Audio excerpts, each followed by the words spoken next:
తీసి బొంతకు తుడిచి వాన్ని మొగ్గ బయటికి తీశాడు. నేను చిన్నగా చూసి చూడనట్టు చూశాను, కానీ వానిది చాలా అంటే చాలా పెద్దగా ఉంది. మరియు లావుగా ఉంది.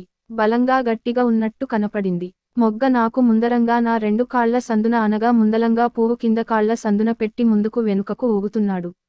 10 నిమిషాల తరువాత వాని వీర్యం నా కాళ్ల సందున పడింది.